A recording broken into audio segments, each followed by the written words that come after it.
Então eu tenho que aterrar, digamos que essa superfície não aterrada, né? É uma superfície única aterrada.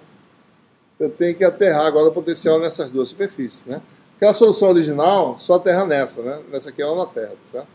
Então eu posso criar, eu vou equilibrar o potencial. Vamos começar por essa aqui. Eu equilibro com uma carga menos Q aqui, tá certo? Eu não vou botar as distâncias não, as distâncias são sempre iguais, né, nesse caso, menos Q. Estou equilibrando aqui, né? Mas não estou fazendo nada aqui ainda, certo? Eu venho com a... Eita, acabou-se.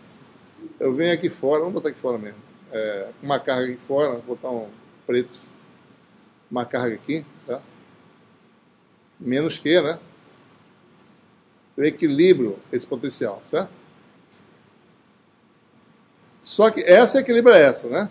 Mas só que essa carga aqui desequilibra o potencial aqui, certo? Tá? Então eu venho aqui com a carga mais Q, tá?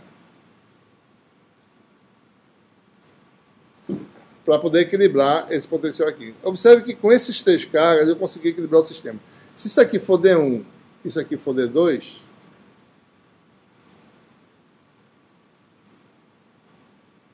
chamar mais especificamente, né?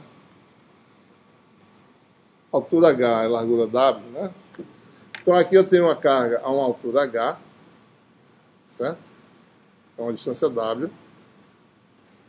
Aqui eu também tenho W aqui, e aqui W, né? E essa altura também é H, tá certo? Né? Essa altura aqui é H, né? E essa aqui também, certo? Observe que com esse sistema aí, o potencial está equilibrado, certo? Observe, essas duas se equilibram esse potencial, essas duas também. Essas duas equilibram esse potencial, essas duas também. Então eu tenho três imagens, e o potencial nessa região é o potencial dessa, mais dessas três cargas de imagem aqui. Então eu resolvo exatamente esse problema aqui, certo?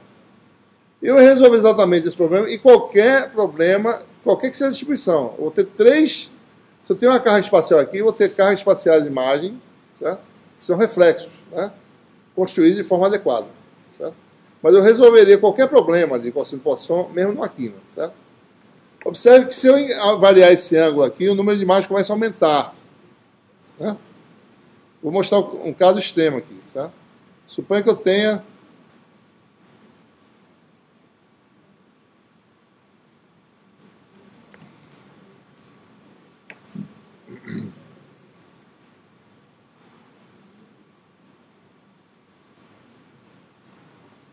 dois planos aterrados, certo? Ou seja, eu aumentei não. Se eu diminuir um ângulo, né, o número de imagens começa a variar. E chega ao número infinito, que é esse número aqui que a gente vai chegar aqui, certo? Porque eu tenho a carga, só para simplificar, no centro aqui, certo? Mais ou menos, né? Isso aqui está aterrado. Aqui também. Né? Eu tenho que equilibrar o potencial nas duas superfícies agora, certo? Eu venho com a imagem aqui. Em princípio eu equilibro isso aqui, né? E vem com a segunda imagem aqui, certo? Equilibrei aqui.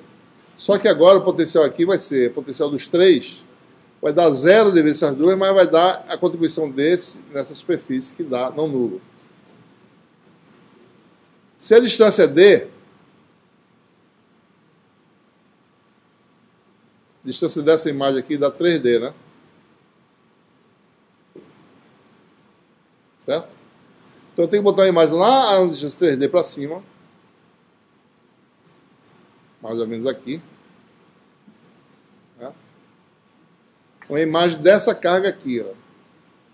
Menos Q, que vai dar mais Q, certo? E assim por diante. Eu vou adicionando dos dois lados e aumentando a distância, certo? Então eu vou ter um número infinito de imagens sendo gerado. Quanto mais longe essa carga estiver, menor o efeito dela, né? O efeito desaparece. Mas você com uma carga tem um número infinito de imagens, né? Então se você pega um ângulo entre a quina, né, começa a variar até fazer 0 grau mais ou menos, você tem... Que nem no espelho normal que a gente vê várias imagens da gente, né? Você tem dois espelhos em ângulo, mesma coisa aqui, tá? Número infinito de imagens. Tá? Muito bem, pessoal, vamos parar por aqui.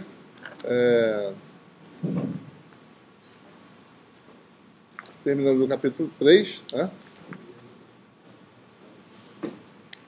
E começamos o quadro na próxima aula.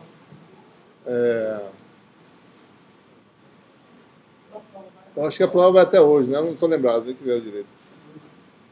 Acho que a prova vai até esse capítulo, né? Eu acho que isso que a gente combinou, né? Eu não estou lembrado.